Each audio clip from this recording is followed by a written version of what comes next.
What's up, YouTube, and welcome back to KangBrosTV. Liverpool have just defeated Genk. I don't know what to make of that game, bro. Because it wasn't a nice, tidy game. It wasn't a victory that I thought, oh yeah, we played amazing throughout. Genk had little bits in there where they were causing havoc, bro. Now, do you think that was to do with... Do you think it's to do with Sunday? Do you think it's to do with the mixture of team selection?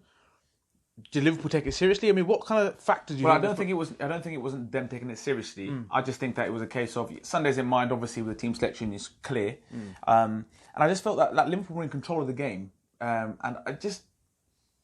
But you can tell by the atmosphere on the ground, it just seemed quiet. It was very quiet. For Champions League night. And like I said, this fair play to Genk. They gave it a good go, and they produced bits of.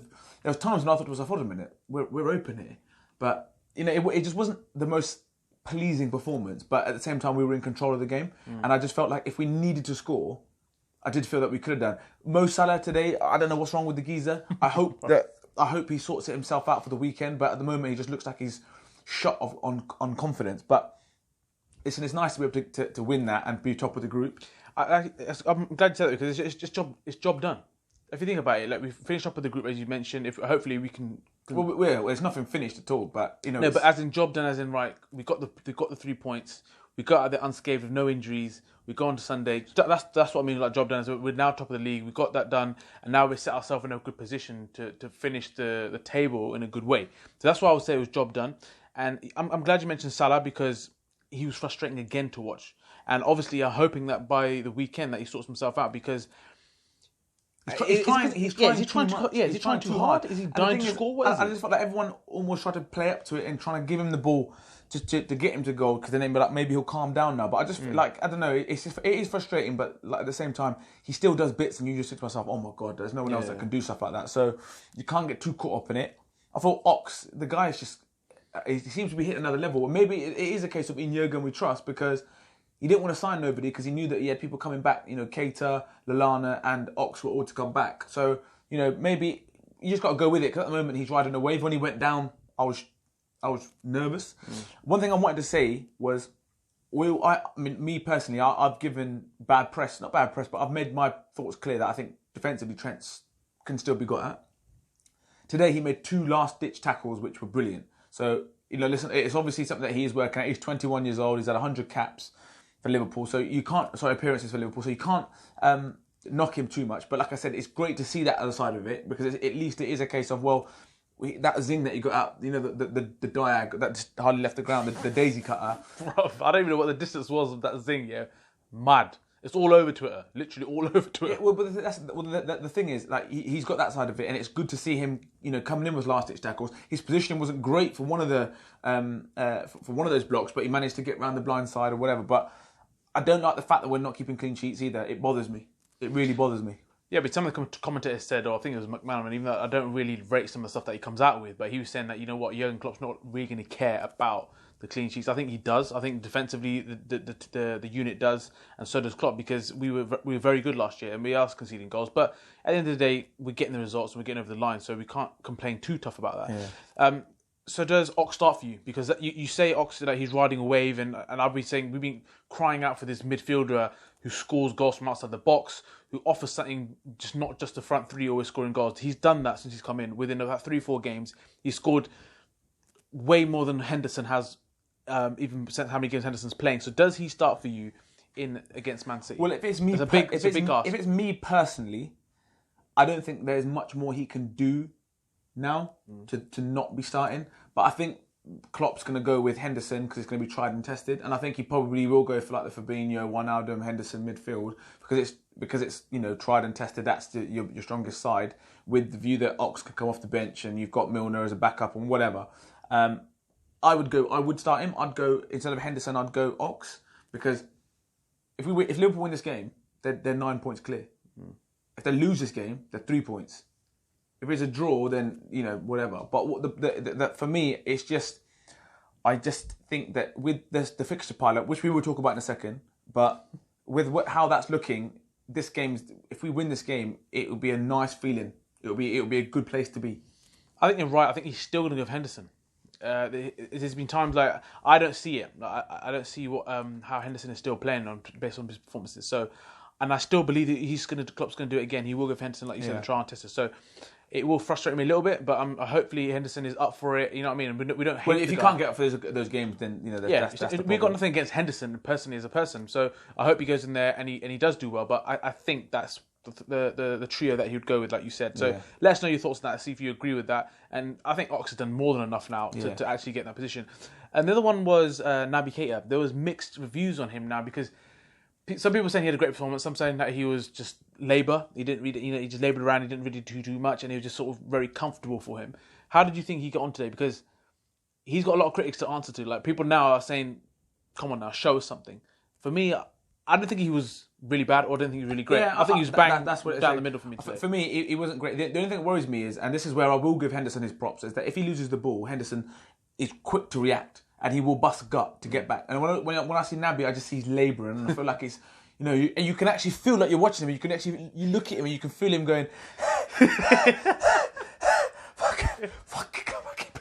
That's what it looks like. That's what worries me. But when he gets on the ball, you can see the quality's there. The quality is there. He has got that eye for a pass. So, like I said, I'm going to reserve judgment. I still feel that he's getting better. So I'm not going to get too tough. I'm not going to make too much noise about it, but I see it's going in the right direction.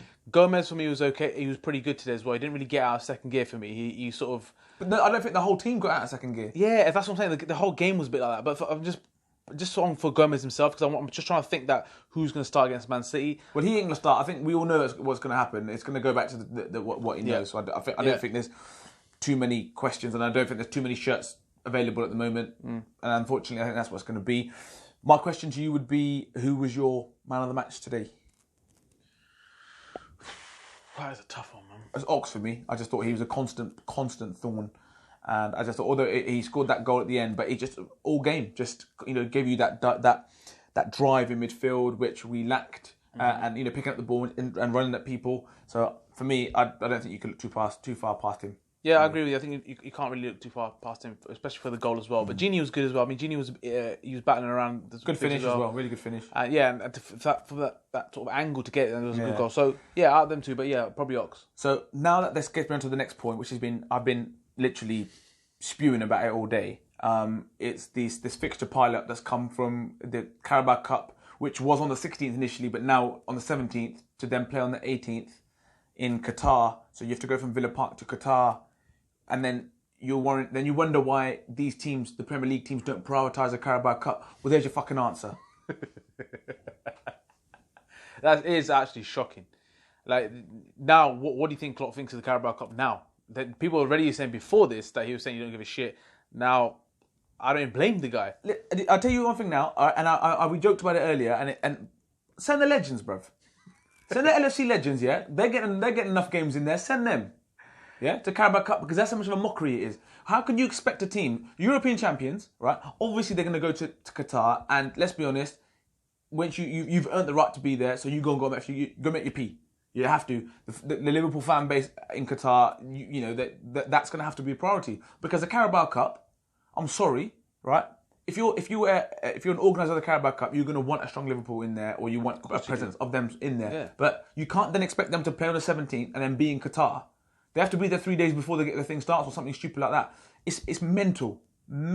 Because if you look at it like this, if you want teams to prioritise it, there's got to be some value in it for them, right? At the moment, Liverpool, they're probably going to send an under-23s or under-21 side to the Carabao Cup, right? People are going to say, oh, they're disrespecting that cup. Well, what did you expect? I don't think people will say that. Well, no, but really, because people understand it. It's just mad. Like, it's next season then. Next season, yeah. Liverpool are probably going to think to themselves, well, or Man City, not just Liverpool, a Man City, for example, or a Chelsea, for example, they might progress in the Champions League, right? They're going to get to a stage where they're going to think, well, hold on a minute, if again, argument's sake, if Man City win the Champions League this year, right, they're going to be in a similar situation. Now, Man City have got the strength and depth much better. They've got open checkbooks, but still, you really think they're going to risk losing Aguero on a 16th with a view that he's going to play in Qatar on the 18th?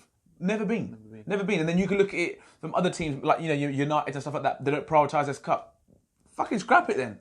If that's how they want to, that's the fixtures they want to release. Scrap the fucking cup then. Yeah, the Carabao Cup and the people around it, the organisation, whatever who organises it, have just shot themselves in the foot there, because there's already questions around how people take this seriously, and now you just literally just pushed it over one side. Now I don't blame Klopp. There was talks about Liverpool splitting their teams. Do you think that's just nonsense? Nonsense. Yeah, I think it's nonsense as well. Because Liverpool have never won this World Thingy Cup, by the way. Yeah. So that's the first, right? And it's a recognised tournament around the world by all accounts. Right? People are going to watch it because it is. Teams that have, it's a UEFA tournament. It's another UEFA trophy to potentially win. Now, don't get me wrong, Liverpool ain't going to hold out their whole season on this cup. But the fact of the matter is, there's P to be made there, and the Carabao Cup ain't paying you that same P. Period. Yeah, like I said, I think Liverpool, the players, they've deserved to be in that competition. The main team will go, and then, like you said, the under-23s or the legends, youngsters. bro. Get Stevie G, McManaman and Rupiah McAteer and them mans. Barmby and them mans. Get them back. Get them back. Where's Honcho and them mans? Biscan and that, yeah, get them all in. Get the big hitters in, and that's fine. But if Liverpool sent out an under-23s team or under-21s team, right, and they get tucked, right, fair play to Villa. Villa probably sitting there licking their lips because they're thinking, yeah, nice, because we'll get through to the next round. Yeah, we're fine, fair play. But it's just such a shame because I know there's fans in the UK and England, me included. I'd love to see Liverpool go as far in every competition. Yeah, I would love it. I'd love a day out in Wembley. We'd be there, right? We'd love it. But it ain't gonna happen. Realistically, it's not gonna happen. If it does happen by hook or crook, and it will be by hook or crook, it does happen, then those players that have played deserve every opportunity to represent that. They'll probably go play against Man City and get tucked, but they deserve the opportunity. That's a fair shout. So yeah, it's a joke. It's pathetic. I mean, I don't think anything you want to touch on, but I think that's it really for this video. And I'd love to know what everyone thinks about the fixture list and how it looks. They're talking about a winter break in January. Those players will be burnt in January. Now Liverpool are going to have a barrel because if there's any players that they do want with injuries in mind and all the fixture pile-ups that they've had, they'll be paying big price. They'll be paying some big money for them, and it's frustrating because it's almost saying for your success. This is a hindrance. We're going to slap your knuckles for your own success. So then why it doesn't encourage people to prioritise these domestic trophies? It means, well, fuck it, because whatever happens, we're going to be deemed like we don't take it seriously anyway. So let's just prioritise major trophies. I can't disagree with you, bro.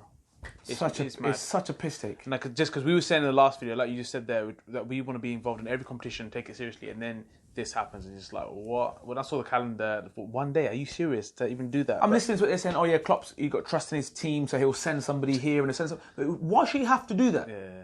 Why should you have to send a coach or one of your coaching staff to be the manager for a day? Why should you have to do that?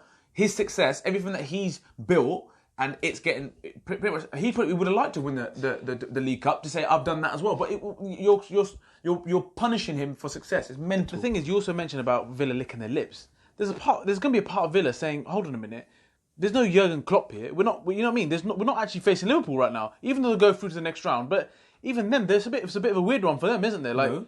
What do you mean? They'll be gassed because they're thinking to themselves, yeah. I don't know about that. I don't know. But yes, gassed to go to the next stage, but it's a bit weird for them thinking, hold on a minute, we're playing a Liverpool side, there's no Klopp here, there's no manager, bruv. You know what I mean? I know you said about players not being here, but there's no Klopp here, bruv. So what? Why is that going to bother them? That's bro. Any advantage you get of your opposition to go through. No, you're missing the point. I'm not saying they're going to be completely gassed to get to the next stage and think, fuck it, if it doesn't bother us. But I'm saying it's going to be a weird scenario, isn't it, for them going to play this team. There's no Klopp here. It's just under 23s playing. Is that going to be a bit weird for you? Don't you think? That was me. If I was a Villa player, personally, and I turned up, right, and I see the opposition, I'm saying we are tucking these in, and I'm going to make this the longest day. And because Klopp's not there, I don't care. I'm going to make this the longest day this afternoon of my opposition. My opposite number, I'm going to make it the longest afternoon of your life because I'm going to put you and take you to places that you've never been before, and I'm going to make you run with me, and I'm going to go in hard, and I'm going to make sure that you don't forget who I am. Yeah, but because that's the opportunity I've got now to put something on this club to say, yeah, fuck, I'm going to be shit. My opportunity. That's your take on it, though. There could be other people thinking, This is not the real Liverpool, and be stupid. It would be stupid to come with that mentality. But some people will go, this is not the real Liverpool. We're going to tuck them in anyway. I'm not saying what you're saying is wrong, but I'm saying that some people have a different mentality to go into this game, thinking, hold on a minute, this is not Liverpool. This is just some kids. I get that, but then you got to think. I mean, granted, that could set in. But what you got to look at happen. It could. I don't think it will. And I think it's a bit of a fairy tale in that sense. That's just my opinion. But you got to think these guys were in the Championship last year. Yeah, they are going to have an opportunity to go to Wembley to go and play in a cup final, mate. they're not going to take Yeah, anything. mate, I'm not disagreeing with that. I'm like Villa going to go there and do the business. I'm just saying it's a bit of a weird scenario for them as well. So yeah, let us know your opinions on this video, and don't forget to share, like, subscribe, and definitely comment. Peace.